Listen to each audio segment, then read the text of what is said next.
Mr. Derek Veenhoff. He's better known as Deek. Drinking liquor with DJ Deek, we out laughing. Yo, Deek. Hello, everybody. Welcome back to the show. I'm here again with Lalo Dagach. Lalo, welcome back. Thanks for having me back, man. It's always a pleasure.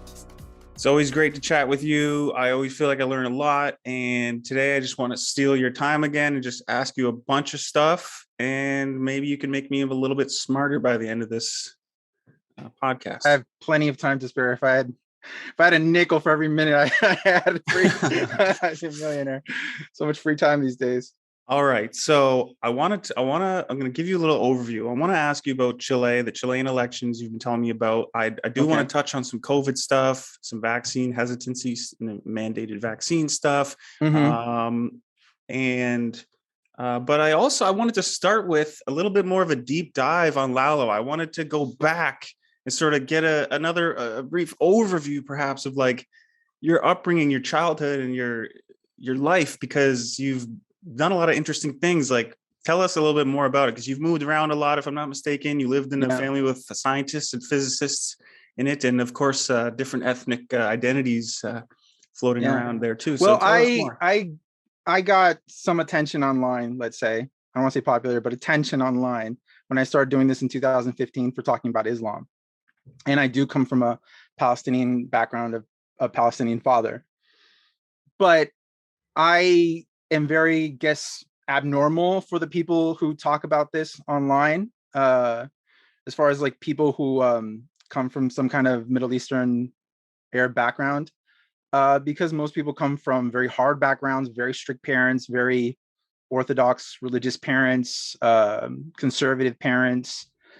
And despite my fascination, I can't really relate to anything they talk about, because I have wonderful parents who are very scientific minded and not religious at all, and very liberal.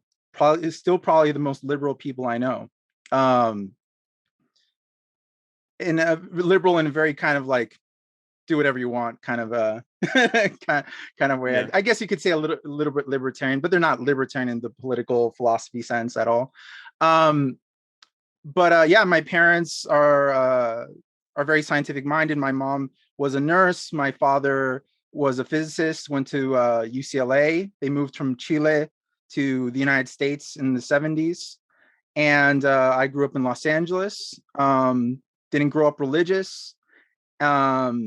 And then when I came to Chile when I was 12, and then from here I went to high school, some university. I actually went to a communist university in Chile for a couple of years, because it was the only university that had film. So I had to go there by default. A lot of people suggested I don't, because I was American by birth, and they thought it was a bad idea. But the people at the university were so spaced out from drinking and smoking weed all day that it was really no threat. And it was still a very good learning experience, being around mainly communists and even some communist teachers who were from Cuba, some of them. And then I went to continue my studies in film in Santa Barbara. And then after I finished university in Santa Barbara, I moved to Korea, where I studied film and Korean language. And then I lived in Japan for a little while, Hong Kong for a little while. And then I came back to Chile, where I got my master's in political science. Strictly speaking, international relations. Although the same master's, they changed the name just I was graduating to political science. A little bit of the same thing. And since then, I've done some work as a translator for some governments and here and there, some projects concerning Muslim communities here in Chile. But yeah, no, as you know, I can't ever say that I had any impression as far as growing up in a household. So I wasn't brought up religious at all, and having a father who's a physicist, from a grandfather who's a physicist, a brother who's a physicist. My father, also from Palestinian background, doesn't come from a Islamic background. They come from Christian Palestinians, although My father wasn't religious, and his father wasn't religious. But Chile has the biggest Palestinian community outside of the Middle East, and they're practically all Christian. And most of the Arabs in the West are actually in Latin America, mainly of Syrian, Lebanese, and Palestinian background. And so you'll find that most of them are of Christian background, and they came in the early 20th century during the First World War because of the persecution from the Ottoman Empire, forcing a lot of the Christians to join the army for the Ottoman Empire. And so a lot of them escaped to many parts of the world, but mainly it was to Latin America. Super interesting, that whole idea there about Isn't it crazy that despite how big the subject is of Islam in the Middle East and Palestinians and all of this, every time I bring up that biggest Palestinian community out in the West is in Chile, biggest Arab community in the world is in Latin America, people don't know that. That as well as the fact about like that most Muslims are Asian, just because of the population of a lot of these Asian countries. Is that? I feel like that's a fact that's that has circulated quite a bit. I feel like not people really true. I feel like what you're talking about, how like the largest Muslim country is Indonesia, and then after that it's not even countries that are in the Middle East. It's like Pakistan, India, and then it would be Iran, which is Shia. Yeah, but I guess that's a false statement that I'm saying absolute numbers. That's not really the case, is it? What is it? It's not. Is it not the case that by absolute numbers, most like the Asian Muslims of the world outnumber Arab Muslims? Is that not true? The total? I don't know. And I guess it would depend on how you define Asian, because if you included, let's say, like Russian almost, or like I was gonna say, like if you equated all the ex-Soviet countries, which have also large Muslim populations, that might be true. But even that, to say like about Russia too, like a lot of like just your average person that doesn't really always know the sort of demographics religiously of countries out there and how it breaks down, and that there are, we have this in our mind that in the Middle East is, I mean, of course the Middle East is the source of all this, the religions anyways, but. So now to Chile, like jumping from that, I don't know a lot about Chile. Okay, let's be honest. Okay. Now you mentioned your parents left there in the 70s. So I know a little bit roughly that there was a lot of political swinging back and forth from left to right. There was like a coup sometime around then, right? And maybe you can enlighten us on sort of Chile's history a bit and bringing it up to now and sort of what's going on now with the election. Okay, well, most people know about the coup that occurred in Chile, where Salvador Allende was president, elected president of Chile. There are some details there that are lost on people when it comes to Chilean history and the coup and Salvador Allende, and that he won the vote and he became president democratically. Technically, he won democratically, 100% true. He did not win with a majority, though, because in those years, there wasn't what's called now segunda vuelta, which you have primaries and then you have like the last like two candidates that you choose. Back then, you only had one election, and whoever got the majority among various candidates won. So he did not get a majority vote. I think it was around 36% or something like that, I want to say. So it's hard to say, had he won, if there was, another election just between him and one other person. Very hard to say. I would say probably not, but that's for history, really, to hypothetical history to decide, right? And so there was a coup by Augusto Pinochet. And which side was of the spectrum was the first guy, the guy who got elected? Was he left leaning or right wing government? Salvador Allende. The one who was elected, he was a member of. So this, even in Chile, people get a little lost on Salvador Allende's politics. Okay. So the thing is that Salvador Allende belonged to the Socialist Party. So a lot of people, even in Chile, will say he wasn't a communist; he was a socialist. Right. That is not true. A Chilean might even tell you this, because they say it to me a lot. It's not true. He was a communist because he says he was a communist. And he says, I'm a Marxist, I'm a communist. There's videos online of him saying he was a devout Marxist. The thing is that in Chile, for many decades, the Communist Party was actually prohibited from running in elections. And this was true from other countries in Latin America as well. This is why the term socialist and communist is sometimes used synonymously in Chile. I know a lot of people in the West love to say online as a meme, hey, didn't you know socialism and communism is not the same thing? They're right, it's not the same thing. But in the places in the world like Latin America, they're sometimes used interchangeably because communists had to present themselves as socialists. So, and that's where it gets a little murky, right? Mm-hmm.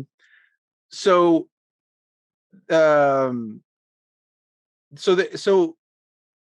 what happened also during that time is that Augusto Pinochet wasn't the general of the military when Allende was elected. It was another guy named Schneider, and Schneider wasn't in favor of there being a communist president, but he was very respectful of Chilean democracy, and he had no intention of ousting ousting Allende. And so when there was a lot of talk online and through historians, Chomsky, whatever, about America's role in the coup in Chile on September 11th. And they almost paint it as though the United States military itself performed the coup. And that's not true. It was Chile's coup, the Chilean military's coup. It was a coup that was supported by half the country. The country was extremely divided at that time. There's a documentary called La Batalla de Chile, The Battle for Chile, that's like 8 hours long. I think it's like 3 or 4 parts. It's gigantic. I saw it once when I was in college. The whole thing, it's pretty tedious watch. It's not really a documentary. It's more just footage of the time, interviewing people on the streets. And people were very divided. People were very divided about having Allende as president, and they still are divided about that time. About, like something. It's very hard to know the exact number, but I would say maybe less than half are Pinochet supporters, and maybe a bit above half are look at Allende as they're Allendistas, or the supporters of his legacy. But again, people in the West who, when they talk about Chile's history, they paint it very black and white, as though Pinochet was a dictator and no one in Chile would support a dictator and everyone hates him. That's not the case. He has his supporters. He had his supporters then. He has his supporters today. The very nefarious thing I would say that the United States is that they participated and organized the assassination of Schneider, who was the general at the time. They organized his assassination because he was not interested in doing a coup. And they wanted to replace him with Pinochet, who was interested in doing a coup. And they armed and funded a group of assassins here in Chile who are Chilean to assassinate Schneider, and they did. And to assassinate a general in a democratic country who has done nothing wrong. Schneider had done absolutely nothing wrong, right? His only crime was being respectful of Chile's democracy. It wasn't like a war criminal. Wasn't a war criminal. Wasn't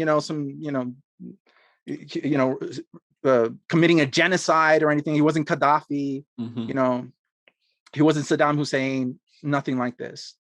That I think is a very, very dark part of America's history. That action, and it's an action. Even the people who are very vocal about the coup in Chile and vocal about being anti-Pinochet, I never hear them talk about it actually. So I see a lot of, despite where they fall on Chile's history, I see a lot of lack of education on the history of this country. There are very dark parts about what the United States did. Well, then Pinochet, bombed the La Moneda, which is Chile's White House.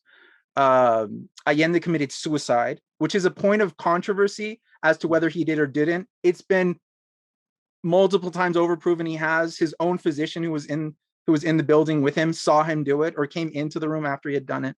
They have done multiple autopsies of him. He committed suicide, but there's still a lot of conspiracy theorists about it. Mm-hmm. Pretty much accepted at this point in history that he committed suicide. And then in the late 80s, Pinochet decided to hold an election, believing he would win. and he lost. He didn't lose by a lot, which is interesting. That's another. He actually had a bigger percentage of the country voted for Pinochet at the end of his dictatorship than voted originally for Allende. It's another point of history, which, you know, a lot of these critics in the West will say it's not a thing. I would say they don't know. They don't even ignore or lie about it. They just don't know. So he still lost, and he still, was ousted as dictator, and there was a return to democracy, as we call it here, retorno a la democracia. And since then, for like a decade and a half, the perpetual winners of the presidency were left wing. Now, the interesting thing is that so there was like, Ricardo Lagos, Michelle Bachelet. Bachelet was a Socialist Party member. She's now head of UN Women, I think, or something like that. Just as a sidebar here, during this time, the 80s and 90s, like, was there, which parts or chunks were sort of prosperous? And because I know there's like a very low murder rate, for example. So that's what I was going to make reference to, because a lot of people I see get into debates about Chile and our economy. And a lot of people attribute it to Pinochet. And that hurts a lot of people on the left. They don't like to hear that. They don't like to hear that this country's economy improved under Pinochet. It did. That's not a point of controversy to me at all. Right. It got better. The economy was,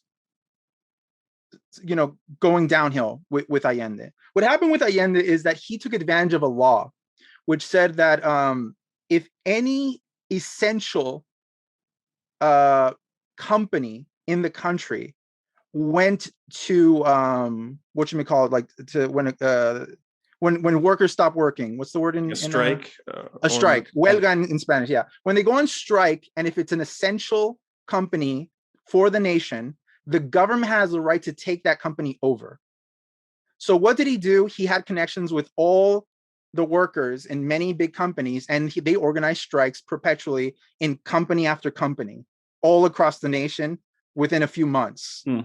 And suddenly the government started taking over companies by law, right? A very, very similar thing happened in Venezuela with Chavez. Started taking over company by company by company by law with his government. It's what communists love to do, take over everything. That's how these guys line their pockets, right? Is that the idea? They line their pockets, and also they destroy the economy. Yeah. There's no other way around it. They destroyed the economy. Pinochet made it better. And that's something a lot of people on the right like to highlight. Hey, the economy under Pinochet got better. It got worse under Allende. True. However, on the other side, after the return to democracy, there was perpetually left-wing presidents. And from the early 90s to the mid, like 2015 or something like that, Chile's economy is very good. And, people like Steven Pinker have highlighted it, what a wonderful economy this is. And it's a very capitalist economy. It's true. But keep in mind, all the presidents have been left-wing. There has since been a president who is right-wing, although they like to say he's far-right. He's not far-right. He belongs to a center-right party, Sebastián Piñera. I would say he's very center-right. The people outside see him as more far-right because he's a billionaire, because he did very well in a company, and so he has a lot of money. But I would say he's not very political. He's more like a manager. He's more like CEO in that sense. He's not great at actually giving speeches and inspiring people. He's not an Obama. He's very managerial, I would say. I like him in that sense, but in the sense that of winning hearts and minds, he's not great. And he hasn't been very great at that. But yes, under Lalo, the country has perpetually grown, and a lot of people like to highlight that, but they forget to mention that the presidents since then, for like 2 decades now, have been mostly, if almost all, left wing. Even Socialist Party members. But on the other hand, they haven't really gone very radical in their socialist programs. Even Bachelet wasn't very. She belonged to the Socialist Party. She didn't impose very socialist programs. Some, but not a lot. Very very mellow, mellow socialist. Mellow socialist light. Yeah. Okay. Yeah, the socialist light. So what has happened in Chile is the Communist Party has been making a comeback. So where did the Communist Party, and I've seen this plan play out now for a decade. And it's been very methodical and very slow, but it's been very well thought out. What they did is they decided to concentrate on the young people. And so in the early 2010, around there, no, this was before. This was like 2008 or 6, something like that. There was a movement called el Movimiento Pingüino, so the Penguin movement. And they call them penguins because Chilean students in high school wear uniforms, so they look like penguins. And they were protesting, for very left-wing kind of socialist programs and for school and things like that. It was what it was. It wasn't, didn't alter the country all that much. Then there was, in around 2011, there was El Movimiento Estudiantil, which consisted of university students, which might have been the same people from the previous protests. And the interesting thing about these protests is that the organizers were the heads and presidents of student bodies in the universities. Now, these universities don't have a lot of communists in them, but yet the presidents of these student groups were communists. A very odd amount were communists. So why is like student unions, the presidents, communists in universities that are predominantly not communist? And they were also, protesting and making demands of, more free education, et cetera, et cetera. Okay, was what it was, didn't change too many things. But in 2019, in October, there was what's called el estallido social, the kind of social explosion. Yeah, kind of hard to translate. And that was with a very large group of mixed people, high school, university, and older people, burning everything. This was next level. This is something Chile had not experienced before. In the first night of these protests, they burned over 50 metro stations. They also burned countless supermarkets and other buildings, churches, hotels, all kinds of police stations. Everything was starting to burn. The country literally stopped. It was the most incredible thing I had ever seen in my life. It was actually, in a weird way, kind of an amazing personal experience to live through. It's the kind of thing you read about people going through in a book of history. To actually see a prosperous country where people are going to the mall and living their lives and going to work, and suddenly the entire country is a ghost town. People are not going out. Streets are closed. There's a curfew. Everything just stopped. And the economy went to hell. Something, I would go to the gym. I'd go to work. Everything stopped. And essentially, students were holding the country hostage. At some point, just to get food, I had to go to the supermarket and get food for myself and my parents. And I had to wait in a line to get into the supermarket that would go around the block. And and I had to wait hours for them to open, because they wouldn't open unless soldiers showed up to protect the supermarket. Because the thing is, if they would only let in, like, I think in a very large supermarket, 15 people at a time. They were worried if they let in more people than that, protesters would come in and burn the supermarket. At some point, neighborhood watches started to stand in front of supermarkets with sticks and bats to protect their own supermarkets of their neighborhood, because if not, there was no place to go to get food. And some of these people were followed home, beaten, attacked in their home. It got really bad. And their goal was just strictly political, like align with us, or just this needs to change, or this. It started with, so the El Estallido Social, this started with a rise in the metro ticket. And it wasn't a very large rise in it. But they took advantage of that moment to set this off. And it was very obvious that this was organized beforehand. It wasn't because of the metro ticket rise. in price. It wasn't because of that. This had been planned before, and they're like, okay, this is our excuse. We're going to do this. Because when I say like they burned metros, I'm not talking in Santiago. This was across the country. And to get possibly hundreds of students to burn supermarkets and metro stations on the same night, that takes organization, obviously. Like you can't just, that doesn't just happen. It's become very evident to me. I think a lot of people in Chile would argue that I'm wrong about this. I know for a fact I'm right, but a lot of this has been organized from outside, from Venezuela and Cuba. They have admitted as much. There are videos of Nicolás Maduro saying that his project in Chile is going well. Venezuelans, there's a lot of Venezuelans now in Chile, and they tell me, of course, this is largely coming from Venezuela, which is very sad because most Venezuelans who have come to Chile have come escaping Maduro and Chavismo, and they're very, very nice people. For one, love them. They're lovely people, and for second, they hate Chavismo, and they came to this country to escape that the crazy radical leftist movement that was there.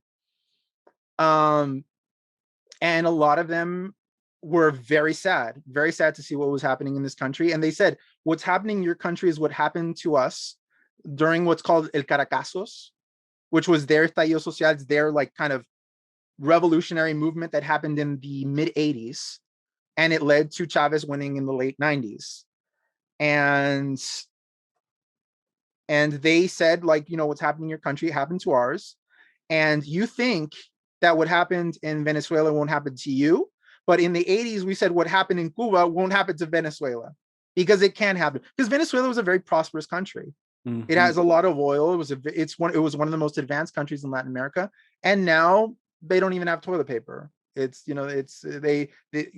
to pay, piles of money to pay for a cup of coffee. Well, I was just going to say, like, so Venezuela was really in the news, I want to say, like just pre-pandemic with these issues. And then like a lot of things in the news in the West here, like we hear about it for a couple months and then it goes away. But like, just because it goes out of the news cycle doesn't mean that the country is just like fine now. Like it comes into the news cycle every like 3 times a year, maybe twice a year sometimes. I was gonna say, like, how and for the rest of the time, is it getting worse? Like, because so this is an interesting thing. Venezuela has been getting worse since like 2005. Right. People have been paying attention in the West, I think, to Venezuela since maybe, I want to say 2014, 2015. I was going to say 2015, 14, something like that. Yeah. I started studying very profoundly about Venezuela in like 2009 when I started doing my master's. And the thing about Venezuela and any communist country that goes towards communism, you'll find the same effect every time. And that's this. Communists take over, the country has a sharp rise in its economy.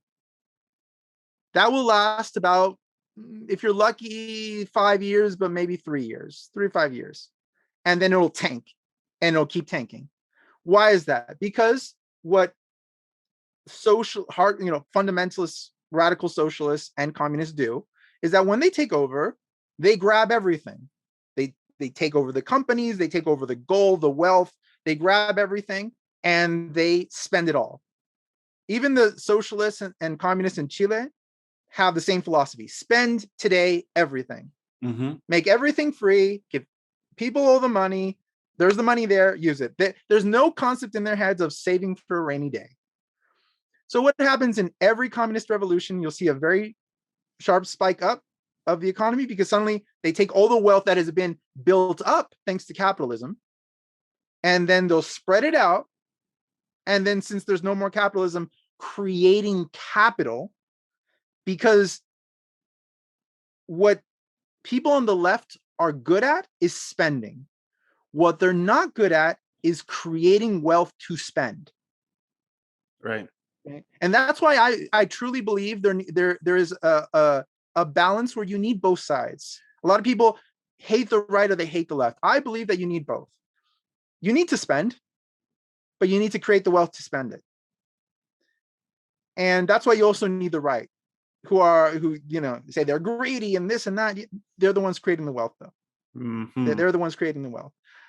You need to create wealth, and to create wealth is difficult. And so, that's the phenomenon of what has happened in Venezuela. And after about 2003 or 5, the economy went straight down, and it's been going down. And it's gone always downward. People like to say, the economy is getting bad because of sanctions. It started to get bad a decade before the sanctions. Right, right. People are like, oh, well, since the sanctions of like 2015, the country has gone downhill. It started going downhill in 2005. You just didn't care. Yeah. You just weren't paying attention. Right. The country was there. You just weren't looking at it. And also, Yeah. the sanctions are not against the economy. It's against politicians and their particular wealth. That's another thing. And the United States is one of its biggest buyers of oil still, and has always been. Never, I think Trump maybe tried to stop buying, but I don't think it lasted very long. Well, anyway, getting back to Chile, is so during this time where I said the whole country had stopped, the president was was at that time Sebastián Piñera, the center right president, who's detested by the left. And he had an idea of how to end this, kind of social movement that had basically paralyzed the country and its economy. It was a terrible idea, and it will possibly be a mistake that will hurt Chile for the next 100 years. He decided that he is going to offer that the Congress approve the writing of a new constitution for the country. Damn. And at first, interestingly enough, the far left was against it, even though they had been asking for this for well over a decades, really. So the Congress met one night, and the next morning, with the absence of the Communist Party, because they wanted no part of it, they approved the writing of a new constitution. The way it will be done is extremely strange. It's not how any constitutions are written. And I don't understand why it was done this way. They decided that common citizens will write the constitution. That a group of like tweeters. You Really? say that, but I'm not. But no kidding. Like, you see some of these people, they look like they're 20 years old. Oh my God. Shaved heads and piercings all over their face, who are going to write the constitution of this country. It's awful. It's awful. I would have preferred, honestly, that it be written by the Congress. I don't care what party they are, right? But it be written by politicians who understand law. Explicitly, you can't be a politician and be a part of this group that's going to write it. It has to be regular citizens who are elected by the people to write it. So you can imagine, just like people from being popular can now write a constitution for a country. Wow.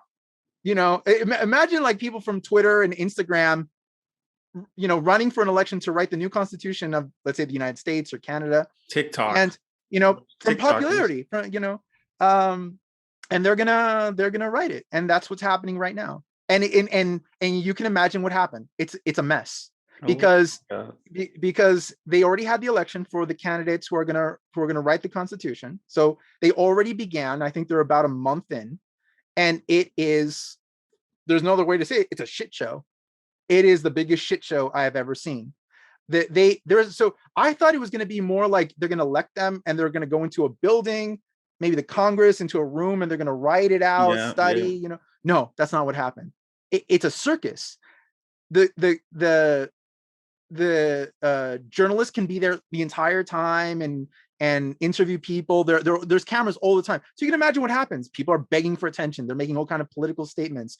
People have already resigned as authors of the new constitution because they're sick of the fact that nobody's working. They're just making political statements all day, and looking at the camera and making another political statement about this and that, and no work is being done. They haven't written anything. And they're very much bound probably to not write anything at all. And if they do write, it's probably going to be rushed and it's going to be garbage. I don't know what the Congress is going to do when they have to ratify the Right. Constitution. Right. I really think there's a possibility that the Constitution might end up on Congress floor, and they might say like, we can't ratify Like, what the hell is this? This will ruin the country if we do it. It's a crazy thing because constitutions are not written that way. They're really not, it's a process. I don't know where they got this process to do it this way. The history of like the American Constitution, right, with the founding fathers, as they're called, it's a very elitist founding of a constitution, right? It was educated, wealthy, although they were young at the time. They were young at the time, but they were, landowners. Some of them were slave owners. They were old for their time, but they're young to us. They had been ambassadors in Europe and things like this, and studied Voltaire. It's, you could say it's a very elitist writing of a constitution, but they were very smart. And I think that's why Americans almost fetishize the founding fathers, right? Well, they do fetishize them. And maybe going to the level of fetishizing them is too far, but it can't be understated what an amazing document they wrote. Right. Unique and important on the world stage in history. Imperfect, maybe, it's caused, there's still problems it causes today. They didn't eliminate slavery. They, the right to bear arms has shown to be like, very complicated thing, et cetera, et cetera. But at its base, it's a really good, writing of a political document. It's probably one of the most brilliant things ever written in the history of when man. You can compare it to other nations, which are it's a very hard thing to write, the base laws for a society. It's what really do we need to make it function? And they had to have studied the trial and errors of so many societies to have written that. And people in Chile who are writing this constitution are not up to the task. I was just thinking, this is maybe a dumb thought, but like the founding fathers, probably when they wrote it, they were probably like, this is pretty sick, but it's maybe not perfect. It's probably going to be misconstrued, but let's just, we got a time limit on this thing. Let's put it up. You know what I mean? Like they probably weren't like, this is the perfect Constitution. I think you're definitely right. I think you're definitely right. I think it's like any other document under like any other document. Like I remember, if I understand correctly, the fact that they couldn't eliminate slavery was a compromise they had to make with the South, right? Because the slave owners in the South were so powerful and they made so much money, they never would have allowed like that to be the Constitution otherwise. Maybe I don't know like specifically that much about history, but there's some things I have read. Again, imperfect, and like you say, they might have written in been like, oh, I wish we had like 10 more days. If I could just get until like Saturday, this would be perfect. Something you can imagine them saying things like that. But it was, for what it was, it was a very good document, and I'm very scared for the future of Chile with this. And at the same time, right now, we're going through presidential elections. Right. Okay. So that's yes. Yeah. And it's so, God, Chile is very complicated. You have to remember, it's a small country. So, for example, we don't have like Gallup poll like in the United States or Pew Research. When polls are done here, it's not done by impartial organizations. So, for example, for many months now, the polled top candidates was a far right candidate and a far left candidate who was communist. They went into primaries and they lost miserably to an opponent on the left and on the right by a lot. So the polls were very off. So it turns out Chile is much more center than the polling told us it was. And maybe that's on purpose. Maybe it is the idea to make us think that Chile is very extreme, that people want an extreme left winger or an extreme right winger. I even think that maybe the polling, which was done by left-wing organizations, polled that the far left winger was the most popular to help him win, and polling that the most popular right-wing candidate was a far right winger would help the left-wing candidate because it would create fear in the left, right? It's like, you better vote for this communist because if not, you're going to get a far rightist. Neither happened. You got a more center, he is not center. Gabriel Boric, the one who won, he is more to center, and a more centrist right winger won. Now, actually, the center left didn't even place candidates in that primary. They can have their own primaries. So a lot of people I saw like from the outside in the West analyzing Chile's elections, and they would say, "Oh, the person who run is very left wing." Yeah, because only the far left ran. The center left didn't even run. So again, like, politics in other countries like Chile, when looked at from outside, people say things and they're twisted, and it actually makes me always now wonder about the news I'm getting about another country, Yeah. as far as how true it is, because I see how twisted information gets from Chile to the outside. Well, I'm looking at it and I can see it in more profundity, and I can see like deeper into it and see how it's getting twisted in the outside, because I live in Chile and I follow international news.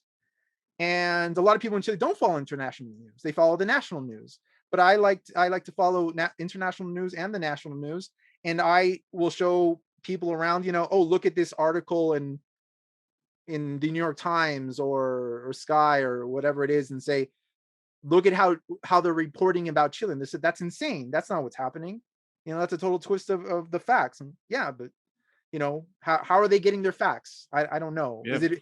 And I don't even know if it's agenda. Some people would say, well, these news organizations have an agenda. It's just wrong. It's just incorrect things. Sometimes, but sometimes, they'll get information about Chile, for example, from a source, right? They'll contact somebody in Chile or in the West who is from Chile or studies Chile, but they have a political bias, and they'll twist things the way they want, and then they'll give it to a news organization and they'll present that as this true. even happens with Canada and in America. Like in the States, sometimes there'll be a story about Canada or say Ontario in the province I'm in, and it's like just totally factually incorrect, but then it's just something that's pertaining to that day, so you don't really remember it.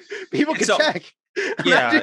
Imagine when you can't even check because it's not in the same language for people, right? Imagine when it's from an Arab country, right? Exactly. Or a Southeast Asian country where people can't check the information. Imagine if it happens with Canada, where anybody could Google, the information in Canada and it's there and they can read it. Yeah. It gets really bad when it's so should we be worried about the election for Chileans? How's this going to go? Chile's future is very uncertain. I have no idea what's going to happen here. Because at one point you were concerned, but is your concern now waning a little bit, or are you just not sure? I'm very concerned, but it's not a concern because I know what's going to happen. It's a concern because I have no idea what's going to happen. Right. Chile could go back to normal as it was, with a prospering lot of immigrants coming to Chile from Venezuela and Brazil and Colombia. It could, maybe a center right candidate or a center left candidate will be elected who's very kind of more status quo and wants the country to go back on track to its prosperous ways. And maybe the Constitution will be, written well enough that it doesn't cause too much damage and everything will be fine. Or maybe they'll elect some psycho who's going to want to, expropriate property and businesses, and they're going to write a constitution that says, if the government wants to take over your property, they can, and things like that. Especially property is the biggest danger. Taking over of property is very dangerous. It's in the Constitution and as a president.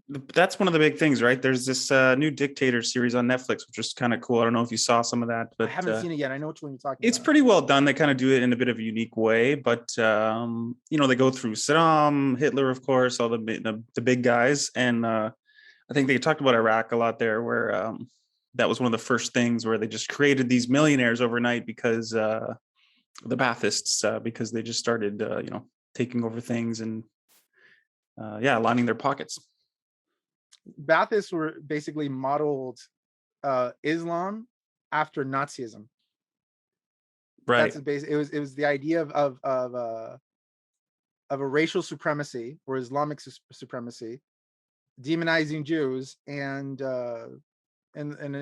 ultra nationalism in Iraq. Saddam was a scary guy, man. I was pretty young when they hung him on television, and I remember how crazy it was to see, because I'm pretty sure it wasn't like on liveleak.com, like it was on TV, Like maybe they didn't show when he actually fell, but they showed him hanging with the rope on his neck.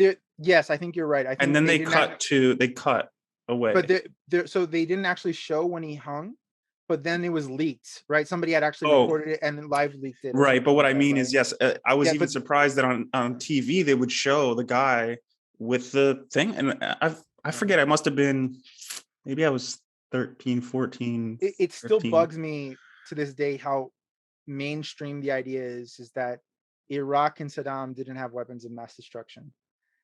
Yeah, like it was all lie. They were all. It was that is a topic that I can't fix because it's too believed. It's too out there, and it's too like common knowledge that he didn't have weapons of mass destruction, and that's what the narrative is in media, that he didn't have it. It was a lie, and that's the end of it. But it's not true. It's simply not true. well. So what is the truth? Because he did have some, but they did lie about knowing it's literally that a misconception of a term. That's all it is. Okay. So weapons of mass destruction, people say they didn't find nuclear weapons. Hence, there was no weapons of mass destruction. Right. You don't know what weapons of mass destruction are then. He had weapons of mass destruction is either can be viral, it can be gas, it can, bacterial, it can be nuclear. And 100% it's known he used gases against the Kurds. Yeah, right. Well, you just mentioned the fact that when he hung, right? Do you know why he hung? Do you know why they gave him the death penalty? His crime was the genocide and the use of chemical weapons against the Kurds. That was the sentence they gave him. Mm-hmm. He uncovered the graves, mass graves of Kurds that he used these weapons on. They found them, they studied them, said you committed a genocide against the Kurds, and that is the reason they hung him. So even by law, it's confirmed that he committed genocide and he used weapons of mass destruction. Mm-hmm. But because people think that nuclear weapons and weapons of mass destruction are synonyms, which they're not, that's it. People are going to believe that. It is weird because it's like it ties into the whole we went to the wrong country after 9/11. Right. You can have that opinion. People can have the opinion if they want. But they went to both countries though. They went to Afghanistan and Iraq. If somebody wants to say they said they had nuclear weapons and they didn't, okay, I can accept that. It's fine. That is true. They said they had nuclear weapons. That was said by people in the Bush administration. Colin Powell said it, and they didn't find any. 100% true. I don't deny that. If they want to say that the war was not beneficial and the United States shouldn't have gone, I can accept that. That's all. Like you're welcome to have those opinions and highlight those facts, but that doesn't. But the fact that they didn't find nuclear weapons doesn't mean they didn't have weapons of mass destruction. And people like Christopher Hitchens are constantly demonized for having supported the war in Iraq against Saddam, right? And as if he's some Islamophobe. Right. Now, if you want to disagree with him, you're welcome to. What you're not welcome to do is misrepresent why he supported the war in Iraq, and it is because he was a huge supporter of the Kurds. He was talking about the Kurds before anyone in the West in the United States had heard about the Kurds. Why do people hate the Kurds? You know why? Why do people hate the Jews, Lalo? You know why people hate the Kurds? Because they're actually a good reason to actually help people in the Middle East. And they're just a minority that's oppressed by various. It's so sad. The situation of the Kurds is so sad because they've been screwed over so many goddamn times by the United States and its military and its administrations, promising that if you help us fight in the Middle East against some dictator, and we'll give you this, we'll give you that, we'll support you and we'll help you have your own country, and that has been promised to them over and over and over. And they keep fighting with us, but they don't get shit. Falling for the lies. And Trump said he was going to abandon the Kurds, and actually when he said that, I think it was one of the few times that actually people on the right and left actually thought in unison said that's a bad idea. Maybe there's some people who are in agreement, but I saw a lot of people saying like that's really sad. He really shouldn't do that. And and I agree. When it comes to a lot of things, the United States has a lot of bad policies, but supporting the Kurds should have been like much higher in its priorities. And it's very sad how much they've been screwed over. A lot of people talk about the damage that the United States has done in the Middle East, and very few people who talk about that will mention how the United States has made a lot of false promises Hmm. to the Kurdish people. All right. Well, we've covered a lot of Chilean politics, international politics, and that. But let's talk about everybody's favorite topic: COVID-19 and vaccines. You just got demonetized on YouTube, right? For saying that. Yeah, I don't think I've ever been monetized. We're like we're such a rogue podcast here. Right. So there's obviously a lot to talk about, but let's touch on a few things. Now, we're in this quasi event horizon end of the pandemic, which you've mentioned has been coming every month since the pandemic started. The end of the pandemic is on its way. We have a lot of vaccine uptake in a lot of countries. Here in Canada, it's just hit 80% with one shot. We're looking at perhaps 85 in the end with one shot, if we can get to the right people. Second shots are a little lagging, but we've got a lot of vaccine. They're throwing out vaccines in the States. They're throwing out vaccines in Canada. Some, not too many. The Delta variant spread like chickenpox. This new thing is that, people who've taken the vaccine can spread COVID. And so the anti-vaxxers and the hesitant are saying, well, that means I don't need to get it. Nobody needs to get it. But the CDC report that just came out says rarely. It says rarely. It doesn't say, I don't even think the report is out, to be honest. It's a leak. But let's get into all of it, because I also want to talk about why is everything that people say about COVID always black and white, total or not? Like so I've gotten so like I find it amazing how, I'm not going to use the word nuance, but just that people don't understand percentages, right? People just seem to think either something works or it doesn't. It happens or it doesn't. Yeah, it's 100% or it's zero. Yeah. Like when people talk about anything, it's about how it spreads or getting vaccinated. Does getting vaccinated protect you against COVID?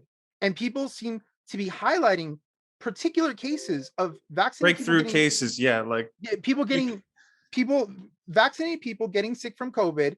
And I've seen people talk about these cases in shock, as if, oh my God, look there, a person who got vaccinated got COVID. Yeah. Can you believe it? And I'm like, when they announced the vaccines, they were talking about 80% effective, 90% effective. Yeah. Do people not understand? It's not 100%. 80 or 90% effective means that some percentage of people who get vaccinated are going to go. Do people not get that? No, and they don't. They said it from day one. I'm just going to say, the thing is, these the problem here is that when you have one small misunderstanding, it's a cascading effect of many misunderstandings, because they all relate to one another.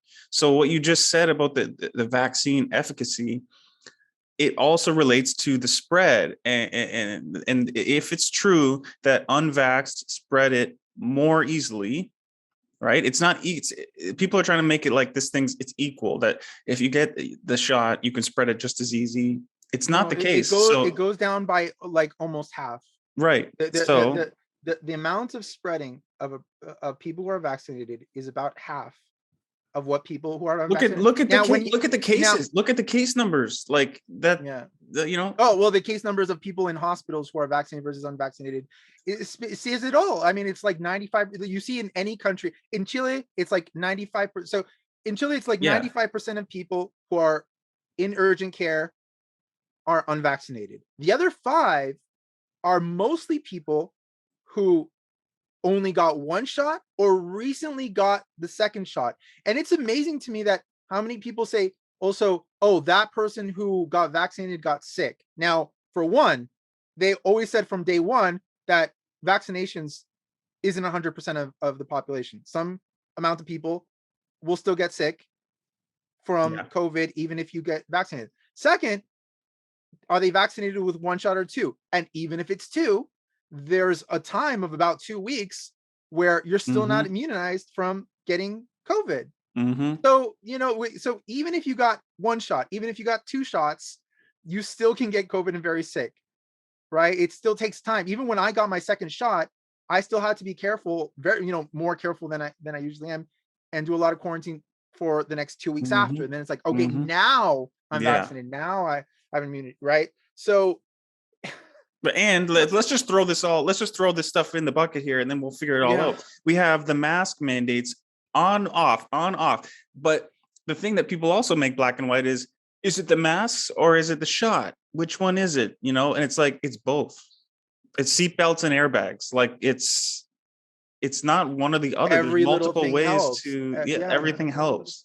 everything helps. Yeah, lockdowns help, social distance help, masks help. I don't understand this attitude of being like anti-mask and these things. Like the people, these are people who love to dog on leftists and liberals and progressives as saying, you're so weak, you would have never been among the soldiers who would have stormed the beaches of Normandy. They have a fetish for the soldiers who invaded the beaches of Normandy. Constantly is brought up. You,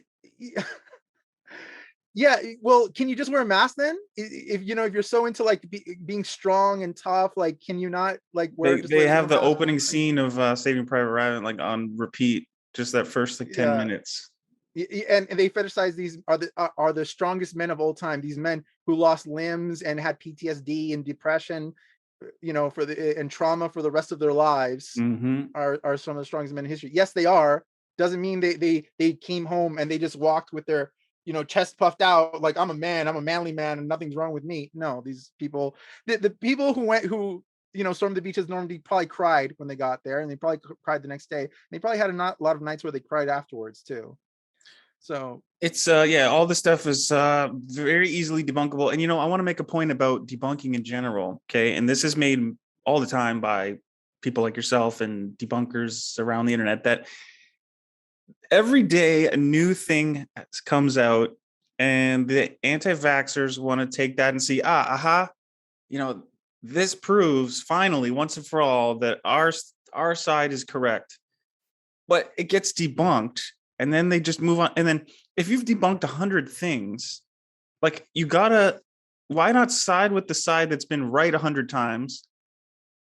Not the side that's been wrong 100 times, but they'll just say, oh, it's okay that we've been wrong 100 times because we have this new thing that just came along that we're saying, you know, disproves that vaccines work, or, you know, the vaccines work in quotations. And it's just this thing where it's like, people need to sort of just check which basket of facts has not been debunked, if that makes any sense. I really, you know, the thing with debunking is like, I don't think there is any debunking, because a lot of what they say isn't coming from facts. It's more like attitude. It's more like this kind of thing where, like, I have a perfect immune system and I'm so tough and I can handle COVID and I don't need a vaccine. And it's just, well, again, and we get, and there's also, like, you're right, the downplaying of the numbers of COVID you know, it's been going on from day one. You know, it started with the people who I called the flu truthers, who claimed that the flu was worse than COVID. You know, you had like people like Candace Owens, who posted like, oh, look at the numbers in the United States right now, when COVID had just arrived, you know, the first weeks. Right. And she said, look at the numbers. We said, what about like the 60,000 people who die of the flu every year? Okay, so the number she posted was 61,000. That's like the highest number in a year. In the last decade was 61,000 people. The lowest number was actually 12. These are estimated numbers, right? Yeah.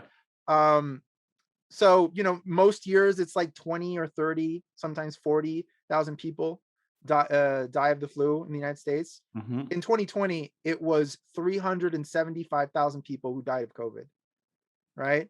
And is she going to backtrack on that? I still haven't seen her do it. And I still see people downplaying, and I still see people even flu truthing, saying like the flu is worse. I still see this. Well, stuff. I was going to say, I still see people like people saying that the numbers are being skewed, and not that many people are dying of COVID. It's like they ran out of wood in India to burn their dead in the streets.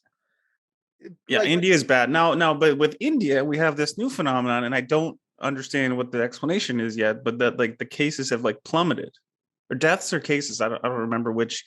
But if you look at India's graph right now, and I'm not surprised. You know probably why that is. Why? Because the people who got COVID are all dead.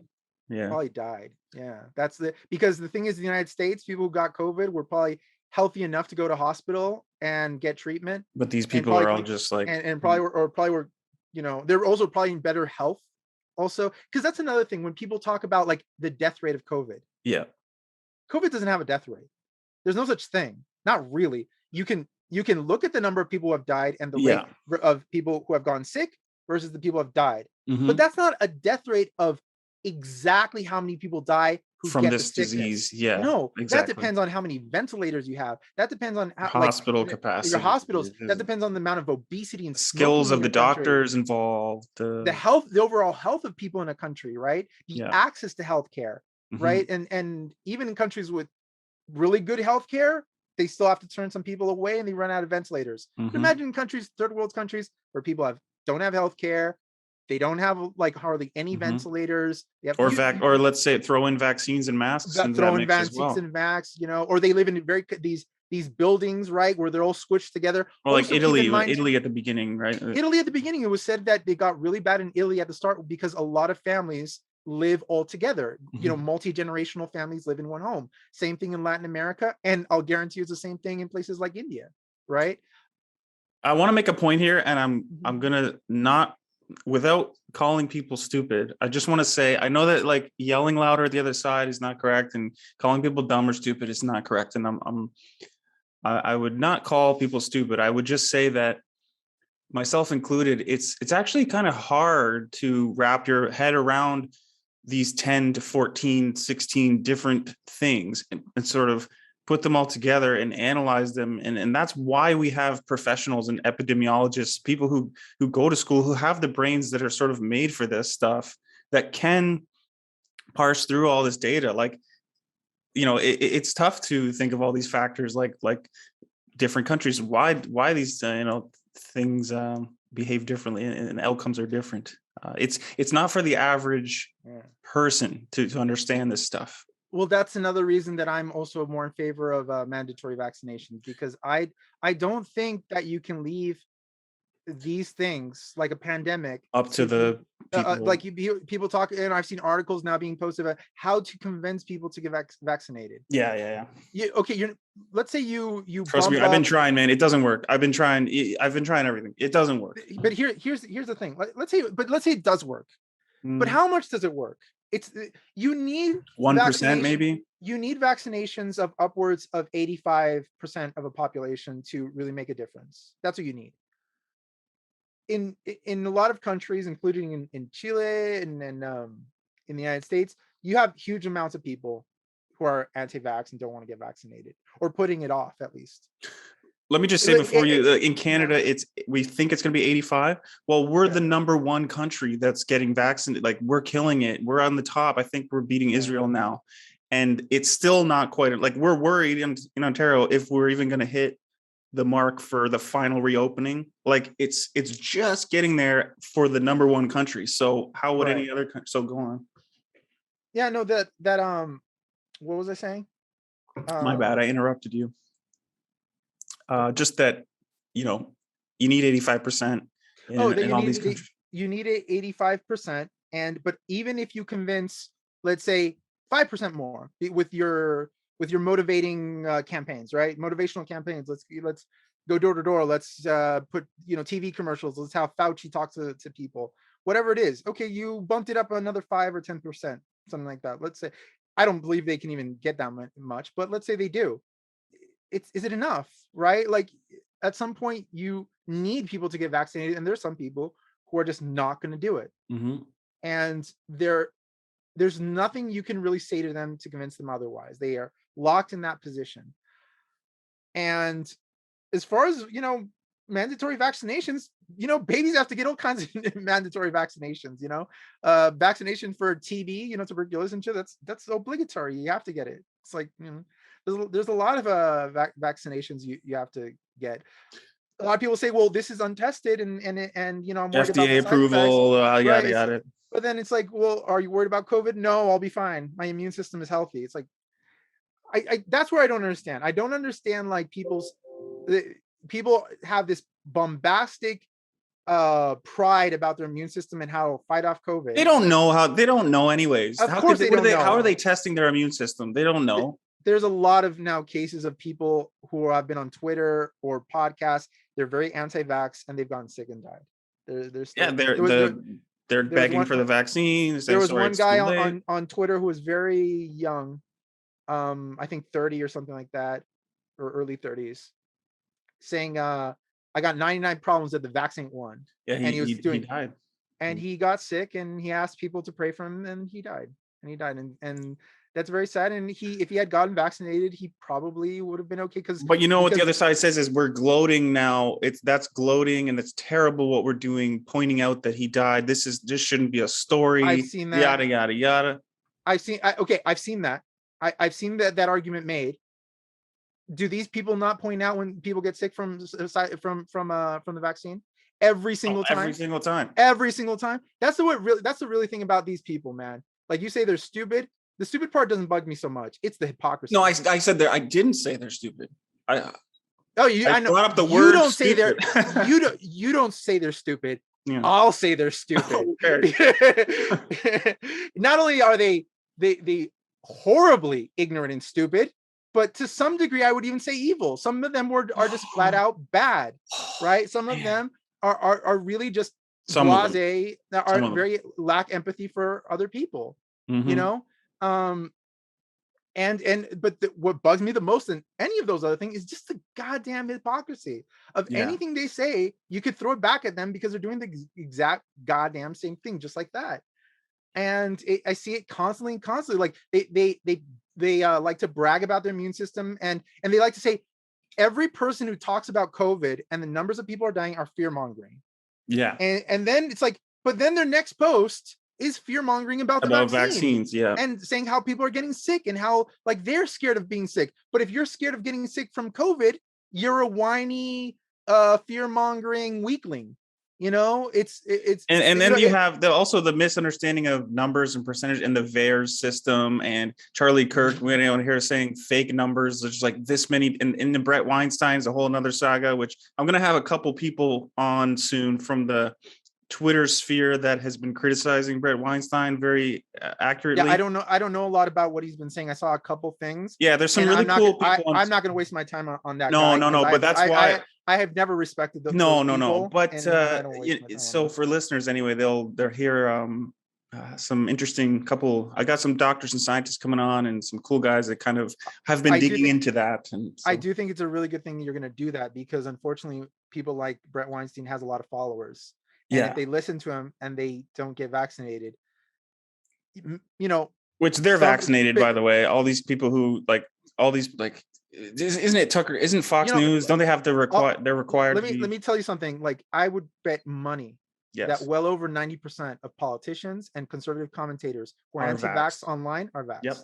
Yep. Because they're making it about, like if they ever got to the point where they let the truth out, their defense would be, well, that was my choice to do it, but these people don't have to do it if they don't want to, you know. But when you ask them, they say that's against my HIPAA rights, like this Marjorie Taylor Greene character, or they'll say something, you know, I don't have to answer that. But you're right. I totally agree.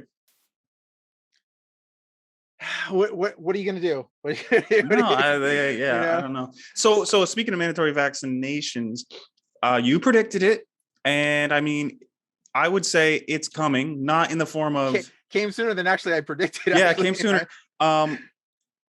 Like in Canada, you know, we're kind of pussyfooting. We're on the fence in a lot of places about it.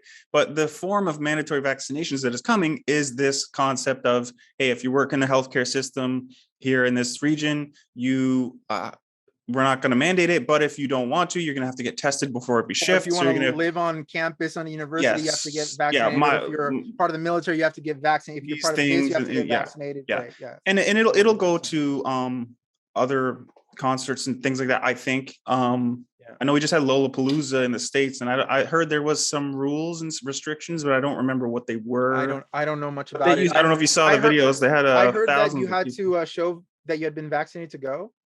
Perhaps, yeah. I should look into that. I really don't know. Yeah. But so you predicted it, and it's coming true. But I do believe, you know, Biden now is encouraging, you know, states to give $100 to every person that gets. And I agree with you that I don't think places are going to reach their sort of necessary goals. That might convince some people. I mean, a lot of people are just maybe on the fence about it. Not everybody's just a hardcore anti-vaxxer, maybe. Yeah. No. Totally. Totally. Yeah, because it was like in Chile, it was a significant amount of people. There was two groups of people not getting vaccinated. There was those who said I'll never get it, and the people who said I'll wait. And if you can convince the people who are all wait to get it sooner, and maybe that's not as hard as the people who are firmly anti-vax. So there is some good that can be done, with incentives. I don't know if money is the best solution, maybe. That $100 is a lot for a lot of people, so that might help, get a few thousand. They should retroactively give the $100 because, like, for the people who got it first, they should get 200 put in their account, something like that. So how do we, what about this like whole concept that we got the WHO, the CDC, public health agencies of every different country with their own, and of course the people, their backtrack and the science changes. And how do we, in the future, is there going to maybe have to be some sort of like, the WHO is supposed to be that's where conservatives are saying something true. The messaging from terrible major organizations that even other countries depend on, because Chile, for example, pays a lot of attention to what the WHO says, the CDC says, what health organizations outside of their small countries say matters to them, right? Because a lot of small countries like Chile have very limited resources, so they have to see what is being said outside. And it's true. It's been a mess.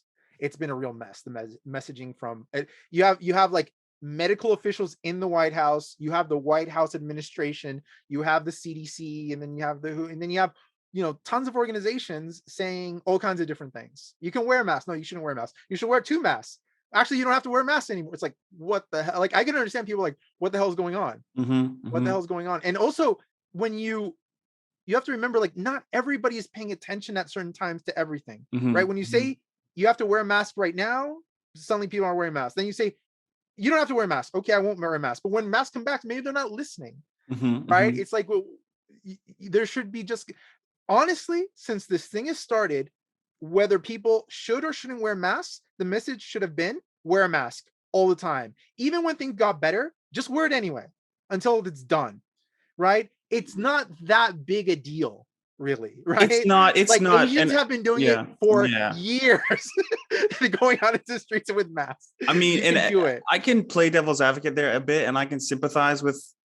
I hate that I'm saying this, but I can sympathize with anti-maskers because on some level, I do kind of hate the mask. Now, I totally understand its use. I hate it too. It sucks. But when we just heard in Ontario, after the full reopening step, masks will be mandatory still indoors. And I was pretty butthurt about it. But, you get over that feeling because you realize, hey, the pandemic's not really over. Okay, you say you sympathize with the conservatives on that. But here's the thing. Aren't these the people of like the soldiers who stormed Normandy Beach are bitching about wearing a mask? Yes, you see what I mean about the hypocrisy, about how being tough and strong, but they ask you to wear a mask. Oh, it's uncomfortable. I don't like it. Yeah, it sucks. I agree, it sucks. We all know it sucks. Yes. It's hard to breathe. You walk like 10 blocks and you feel like you're gonna pass out. It sucks. We all know it sucks. I guess that's the thing. Is what I'm saying is that like I feel that for a few moments, and then I realize, okay, but we need to do it for XYZ, and this concept that like it was never about our health is one of the things that you see sometimes. It's like, what was it about then? All these things are about health. I've gotten a few people telling me it's a conspiracy and like it's about taking power, and I'm just like, taking power? They already have power. I asked somebody who gave me this narrative about taking power, and I said, like, taking power to what? To make people wear masks, social distance, and destroy the economy? And they said the idea is to destroy the economy so then they can take over everything. I don't know. I still don't get it. It doesn't have a conclusion. It never has a conclusion. It isn't a conclusion. Like unless the mastermind behind this was Netflix, because the only streaming companies are the only ones who make money off of this thing. Yeah, man. Right? Like that's about it. Unless this is a conspiracy by them, I'm not convinced anybody was behind this, because it doesn't benefit anyone. This sucks. No. It's been a catastrophe for economies in every part of the world. It's crazy. And on that note, Lalo, why don't we put a pin in it? Right. We've learned a lot today, and we covered a lot of topics. We're going to hop on a Spaces on Twitter. No one's going to know listening, because this is going to be released a little bit later. But let's see what Twitter Space is talking about. All right. All right. Cool. Talk to Thanks you for later. having me on, Yeah. man. It's been good. Before we leave, let's plug you again. Lalo Dagach on all social media platforms. Is that correct? Anything you're on, just look for Lalo Dagach, and I'm probably there. Sounds good. Follow him on Twitter, folks, and we will talk to you guys later. Take care.